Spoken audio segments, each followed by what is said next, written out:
Okay, well, this is episode 2 of Boyd's Bar, and we're not at a bar today. We're actually going to be making Boyd's Blokey Burgers, and I've got all the ingredients here set out and ready to rock and roll, so we'll go through it.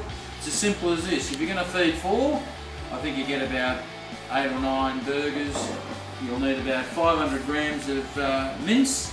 You're going to need a half a cup of rolled oats. That's your aggregate, I suppose, for your cement. 1 medium carrot, grated. 2 eggs, and a medium-sized onion, chopped up nice and fine. Okay, I like to add a little bit of Lee & Perrins Worcester sauce in my mince, because it says on the back of the label there, adds instant richness to any meal. So I'm not sure how you go with the souffle with Lee & Perrins. There you go. So you simply get yourself a decent sized bowl. Number 1 tip, you've got to wash your hands, guys, because this is going to get pretty dexterous here. So we get our meat dropped in there, and what I recommend you do is start off with your carrot, then the onion.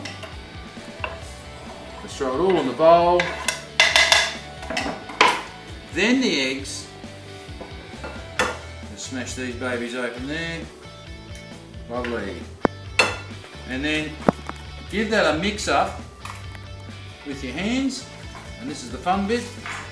Try not to get the meat straight out of the fridge and do this.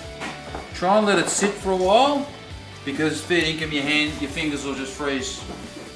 You won't be able to feel your fingers at all. So, and you'll see instantly why I recommend washing your hands before you do this. Otherwise, everyone's going to die of syphilis or something, or whatever your hands have been.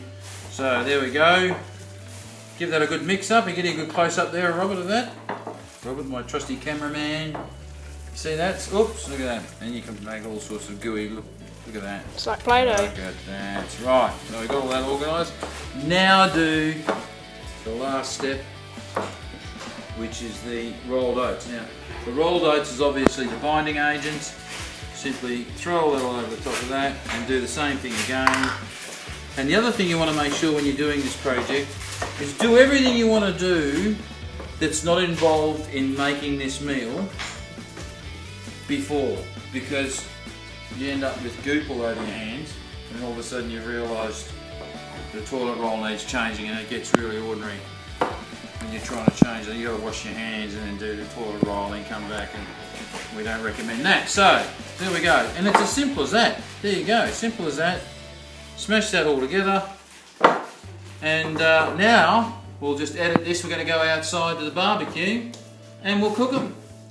Yes. Okay, well, you could call this bonus content, I suppose, because we didn't really plan on doing this. Now, with the Blokey Burgers, we're obviously going to throw them on the barbecue, but we've come out here and the barbecue hasn't been cleaned since rocks were soft. So I'm going to have to deal with that. And here's a little Blokey tip for cleaning the barbecue. Don't be getting out there with all that nonsense they try and flog you at Bunnings to get your bloody barbecue dealt with. All you need is salt, truckloads of salt, and vinegar. And vinegar is the magic stuff here. Vinegar will clean anything. And of course you don't